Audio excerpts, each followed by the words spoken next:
Dans cet exemple, nous voyons la Rally Bar déployée en mode de serveur monofonctionnel pour gérer les fonctionnalités Zoom Room. Autrement dit, il n'y a pas d'ordinateur externe. Nous exploitons le système Android Collab OS intégré dans la Rally Bar. La configuration à écran unique présente l'écran qui sera utilisé pour le flux vidéo des autres participants à la réunion, pour tout contenu partagé et pour contrôler la réunion elle-même. Nous avons le contrôleur tactile Logitech Tap. La télécommande de la Rally Bar peut être utilisée pour contrôler les fonctions VPIZ de la Rally Bar lors d'une réunion Zoom. Voici une vue en gros plan de Logitech Tap dans cette configuration. Nous avons les commandes habituelles de la salle Zoom sur le côté gauche. La réunion peut commencer maintenant si nous voulons simplement démarrer et ajouter différents participants à la volée.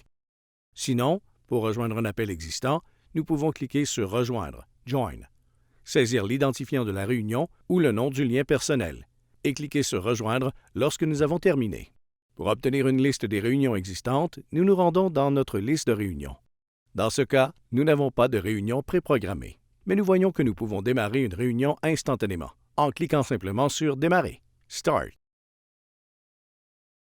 Quand on clique sur « Démarrer », la plateforme Zoom lance la réunion. Nous avons la vidéo clairement et l'audio aussi. En revenant à notre contrôleur tactile Tap, nous avons toutes les commandes pour la réunion. Arrêter la vidéo, couper le micro, toutes les actions habituelles que vous devriez pouvoir faire dans une salle Zoom et, bien sûr, lorsque nous avons terminé, nous pouvons mettre fin à l'appel.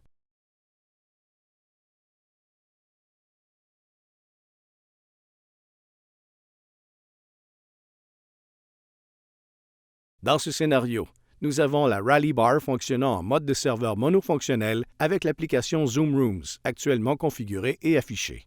Sur la configuration à double écran que nous avons connectée à la Rally Bar, vous pouvez voir l'arrière-plan des salles Zoom qui est fourni par défaut avec l'appli Zoom Rooms. Nous avons également un MicPod branché à l'avant, ainsi qu'un dispositif Logitech Switch, mais nous n'en ferons pas la démonstration dans cette vidéo. Enfin, nous avons le Logitech Tap, le contrôleur tactile situé au centre de la salle, également connecté à la Rally Bar, et c'est là que nous commandons toutes nos activités de réunion Zoom, incluant les commandes pendant la réunion, etc. À l'extrémité gauche, il y a la télécommande fournie avec la Rally Bar, qui commande les fonctions VPIZ de la caméra proprement dite. En se rapprochant un peu plus du Tap, on peut voir l'interface de Zoom Rooms. En haut, nous avons nos fonctionnalités Meet Now, si nous voulons trouver un participant spécifique et démarrer une réunion à la volée. Nous avons la liste de réunions dans laquelle nous nous trouvons actuellement, et nous pouvons la rafraîchir si nous envoyons une nouvelle invitation. Nous n'avons pas prévu de réunion ici, mais si vous aviez prévu des réunions, c'est ici que vous les rejoindriez. Il y a les fonctionnalités de présentation et ensuite les fonctionnalités du téléphone, si elles sont présentes ici aussi.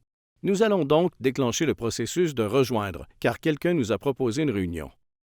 Nous devons saisir l'identifiant de la réunion dans cet écran. Après avoir saisi l'identifiant de la réunion sur Tap, nous pouvons cliquer sur le bouton « Rejoindre » et lancer le processus de participation à la réunion. En revenant un peu en arrière, nous pouvons voir que nous avons rejoint la réunion, mais que nous attendons dans la salle d'attente et qu'un autre doit nous admettre. De retour sur mon autre ordinateur, je vais vérifier l'avis d'admission qui est arrivé. Nous allons admettre la salle Zoom et ensuite la salle Zoom, Rally Bar Zoom Room rejoint la réunion. En revenant à notre contrôleur tactile Logitech Tap, nous avons toutes les commandes de la réunion ici. Nous pouvons couper et rétablir le son, arrêter la vidéo ou la démarrer, partager le contenu et régler les paramètres de la caméra également. Notons que nous pouvons aussi utiliser la télécommande pour la fonction VPIZ de la caméra, la gestion des participants et enfin, si nous le souhaitons, nous pouvons également quitter la réunion ici.